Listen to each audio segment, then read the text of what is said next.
Faire la ville pour tous, c'est vraiment s'adresser à tous, y compris ceux qui n'ont pas de toit, et leur offrir la sécurité d'un endroit dans lequel ils peuvent se reposer, se poser pour mieux repartir.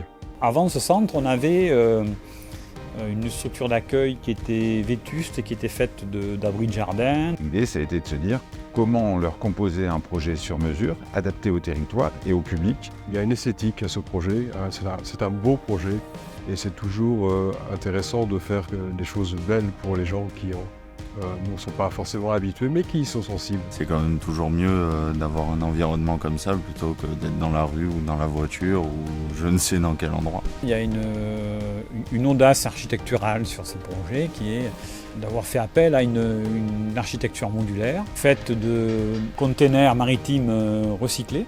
Quand on parle de réemploi de containers, on a toujours ces images qu'on appelle de cargotecture, c'est-à-dire où on voit le container. Nous, c'est pas ça qu'on a fait sur le projet, on est sur un vrai bâtiment. Le container n'est que la structure finalement. Le centre de l'Estia, on est sur des logements individuels, des chambres de 11 mètres carrés avec un point d'eau. Ça, c'est vraiment la cellule de base qui permet de se reconstruire. Quand on est dans la rue ou dans une voiture, on n'a pas trop d'intimité, on n'a pas trop d'endroits à soi. Donc déjà, une chambre individuelle, c'est beaucoup. En plus, la possibilité, c'est qu'ils nous hébergent avec les chiens et en couple. Et par le biais du 115.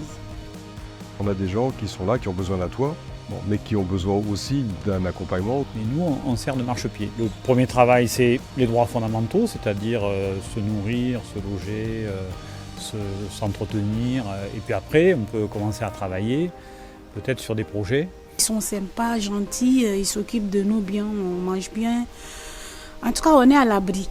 L'idée a été de se dire, et notamment de l'association, d'aller compléter avec un autre public, plutôt famille, qui était logé jusque-là dans un hôtel à Périgueux. Au lieu d'être tout seul dans la rue, on retrouve la cohésion, la communication avec les autres. Moi, je le vois de plus en plus, ça fonctionne comme une famille, quoi. Et que là, au moins, ils ne vous jugent pas, ils vous prennent... ils m'ont dit, j'ai des annonces, je sais que je peux retravailler, mais là, de prendre le temps de me reconstruire et puis de faire tout ce que j'ai à faire. Et après, voilà, c'est un tremplin, en fait. En arrivant ici, j'avais pas trop de travail. Maintenant, j'ai un travail qui me plaît. C'est un endroit qui t'aide à t'en sortir sans que tu te mettes la pression.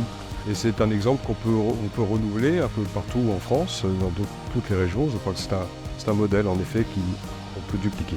Ce serait bien que d'autres structures comme ça soient ouvertes en France, pour les gens qui galèrent, qui ont vraiment envie de se réinsérer.